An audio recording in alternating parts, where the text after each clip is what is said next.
Mtu asikudanganye kwamba bima, unajua bima ukinywa wavuvi hapo bia moja ni 9,000 au 8,000. Bia mbili kwa siku ni 20,000 kasoro. 20,000 mara 30 ni shilingi 600,000.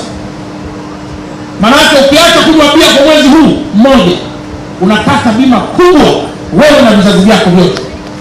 Kama unasema bia ni kubwa mno, nenda kwenye chapati. Wewe kula chapati moja ya shilingi 1,000, mbili shilingi 2,000 na supu shilingi 2,000 kwa siku 5,000. Kula hiyo vitu ambavyo vinaongeza mafuta, kitambi na nini. Ukiacha kwa mwezi mmoja, 5,000 mara 30 ni 1,50,000. Unapata bima nzuri, unajitibia wewe pamoja na watu wengine. Acha mambo yasiyo na msingi ili ukapate mambo ya msingi. Sasa IST Festival inakwenda pia na message na ujumbe kwamba pamoja na kwamba ni siku wapendanao, lakini Mheshimiwa Rais wa Jamhuri ya Muungano wa Tanzania ameleta mpango mkakati wa bima ya afya kwa wote. Maana yake ni kwamba kwa sababu maradhi na kuugua kwako hakuna ratiba, wala wewe hauamui ugonjwa gani kupata leo uende hospitali ukalazwe. Pata muda, kata bima afya yako ambayo ni bei ndogo kabisa kwa sasa. Bima yako hiyo itakuruhusu kwenda kupata huduma za matibabu JKCI, MOI, Muhimbili, Ocean Road na mahali popote kwenye hospitali za serikali na zisizo serikali.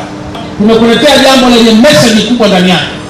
Watu zaidi ya 300 kupima afya zao, na watu angalau 10% kugundulika kwamba wana matatizo ya mioyo yao.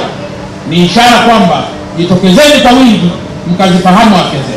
East African Spirits Company Limited ni kampuni inayojihusisha na uzalishaji wa pombe kali na bia. Kampuni hii ilianza mnamo 2018 ambapo ilianza na line ya plastiki. Tulianza uzalishaji wa bidhaa yetu inayoitwa Diamond Rock. 2019 tukaanzisha line yetu ya line ya glasi ambao tunazalisha bidhaa yetu pendwa Hanson's Choice. 2023 ndipo tulipoanza ku blend na ku manufacture beers zikiwa ni Hanson's Light, Goldberg, Basembi ambayo imeunga mwaka 2024 na Hanson's Dry iliyoanza uzalishaji mwaka 2025.